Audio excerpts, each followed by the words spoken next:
Hey guys, I gave myself a haircut today, 1 inch all around. How's my little circle going at the back? And then over the years, 18 mils, which is less than an inch.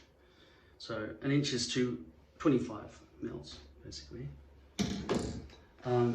So that's shorter over that area there. So I'm just managing these grays as they sort of come in. It sort of semi-blends like that, and then I just cut my hair a little bit shorter with this fairly old hairpiece while I wait for delivery from Lord Hair with the custom rectangle that I can cut into 3 partials. So yeah, in the meantime I'm just really hanging on to this old hairpiece and just keeping using it. Check this out. This hairpiece is so old that hairs have actually fallen out. Not just those ones there that are obviously causing a balding patch, but also this is what base looks like without hairs coming out of it. You never want base exposed, and because my hair is now shorter, it's going to sort of just allow that all to be quite visible. That would have been a good spot for my hairs to be starting to come out of my hairline, but I'm going to have to push it back a bit because that's unacceptable, that exposed base. Lace and poly are both awful to look at on their own. They need hair coming out of it. So get my fingernail under there, peel that back a bit.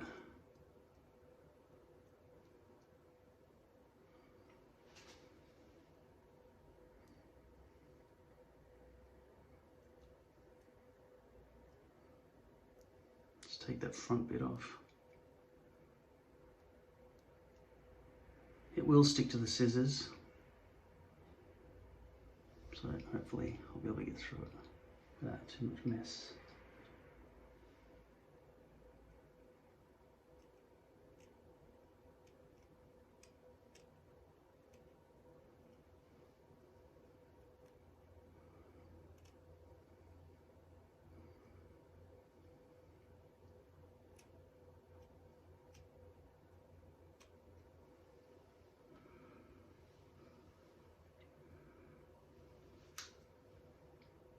Now, because of the recession,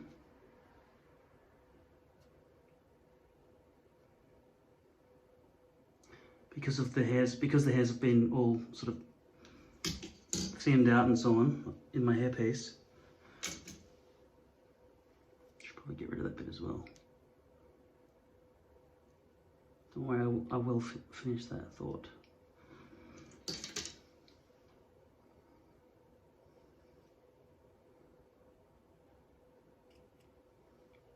Out loud, so you can hear it.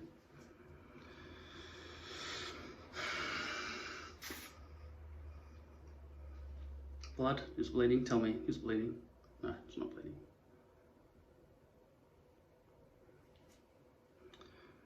So, despite the distraction I just had, I will still finish the thought. You see that?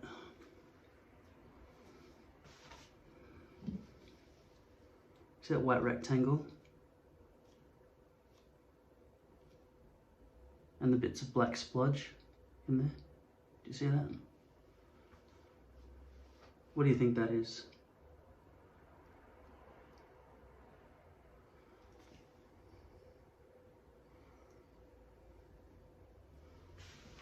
It's the fucking Auschwitz tag. They stick it on every hairpiece. And now that the hair's receded or fallen out a bit, it's totally visible. Look at it.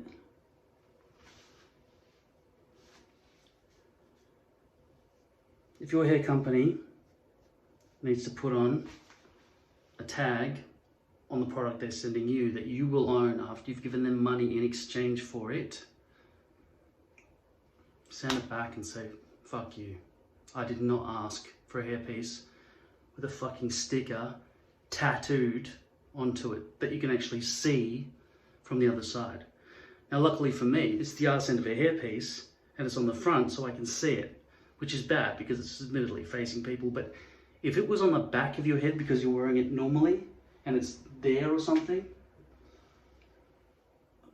people behind you are looking at some rectangle on the back of your fucking head and you don't know about it, but you've got a mark. You've been branded. You've got a fucking Auschwitz tag shining through your hair.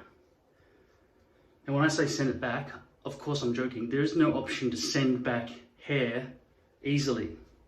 And it could mean, unless you're fucking rich, if you're sending the hairpiece back, that could mean that you're going to be holding onto an old hairpiece while you're waiting and hoping, please send it back quickly, one that doesn't have the fucking tag on it. I hope hair kit companies are listening to this. It's unacceptable that your organization skills require that you fucking tattoo the fucking hairpieces, basically. Just put some other kind of marking on it. Obviously you don't want to be putting some hook through it, so you can, oh yeah, that's for that customer. Whatever you do, just put a sticker that doesn't fall off without your fingernail or something. A normal sticker would probably hold on the underside. Some kind of sticker like that. Or just one little thread of a needle that's hanging, or two threads with, so it just stays facing outwards, that can be picked out, or just use the customer can use some scissors and pull it out, and that's gone for the customer. You need it, obviously, to organize who this is for, what hair color it is, and curl and wave, whatever the fucking Auschwitz sticker says. But that's bullshit. Don't keep sticking them on with fucking amazing glue that you won't sell us. Why won't you sell us that glue, by the way? Give us the fucking glue. Give us the fucking glue. We want that glue, all right? I want that glue.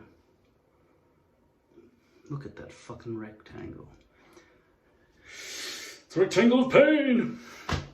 So shorter hair. It's the only way I could get rid of those big scraggly greys. I had to cut that short, right? But then I realized this is all way too long for a short haircut. I had to shorten the whole lot. So I could be stuck with hair this long for the rest of my life, if I'm sensible. Even though I think there's something kind of not rocky. No, rock and roll. There's something rock and roll about having longer hair, which I enjoy. And it makes me look less like a nobody. But at least I'm not bald, but still. This length is probably easy to manage. Let me just check out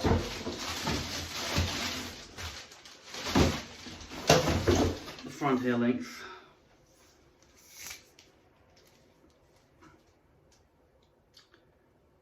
So just to the eyebrows, top of the eyebrows. So from my hairline to the top of my eyebrows is, say, 6 inches. Or, sorry, 6 centimeters, 6 centimeters, which is 2.5 inches. Does that make calculatable sense? Probably. So that's that length. And then the rest is 18 mils on the side, 25 mils is 1 inch. So it's half of 25 is 12.5. So 18 is, say, close to 3/4 of an inch on the sides. The rest is 1 inch all over. And then from there, I just kept going longer and longer down to 2.5 inches or 6 centimeters at the front.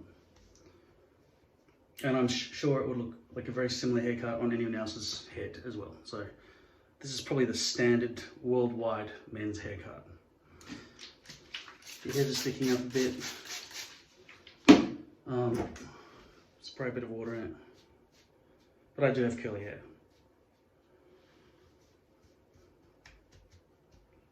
Now I just bought this from the chemist because I ran out. I'm at my last bit. And I also bought Frizzies, which is about 10 bucks. So it's about $7 and that is about $10. You get less. You get less in that one though, I think. That is 150 mils. That is 113 mils. I did get something else from the, I nared my entire body because my taint was fucking hairy, right? And now I got rid of that shit. This stuff, I got 12 of these. These were $7. This stuff, I didn't realize every time I'd been buying this, I'd been getting it from overseas. So it was like $45. This was $7. $45, $7. What's it say? Oh, that's why it's predominantly in ounces. Yeah, it's totally an international product. That's why they don't stock it at my chemist. 368 grams, and this one is 200 grams. Same thing as mils, right? With liquids, most liquids. So, but I bought 2 of them. That was a total of about $14. That's now about, well, just over, about the same quantity, let's say, for a much lower price. But I feel, I didn't do it on my chest and everything, I just did back, sack and crack. And it's going to be probably a bit itchy for a few days, but it doesn't matter. It's going to serve me well for the next 2 months. Got some more of this stuff because my shower regiment, is that the right terminology? I brush my teeth with the electric toothbrush, and then with optic white, and then I use the flosser. I reach with replaceable heads, which got in between each tooth, and then I wash my tongue with a baby wipe while I'm in the shower. Then I gargle and rinse with Listerine Total Care. Because my mouth needs to be looked after. Yeah, so this hairpiece is really on its way out. That was already sort of like that when I first put it on. Probably not as bad as that. That hairline's still fucking dirty and stuff, but I am really hanging in while I wait for the new ones. So that is what base looks like on its own with no hair coming out of it. You don't ever want that. In the beginning you might be thinking, you know what would be awesome? Bring the base all the way down to here or something and just have the hair starting from there. It'll look like they're just coming straight out of your skin. First of all, that's where I think you sweat more, from the forehead rather than the scalp. I get more lifting when the hair comes down too low. Fuck, that's a massive bald spot, isn't it? If you had balding like this, would you get a hairpiece?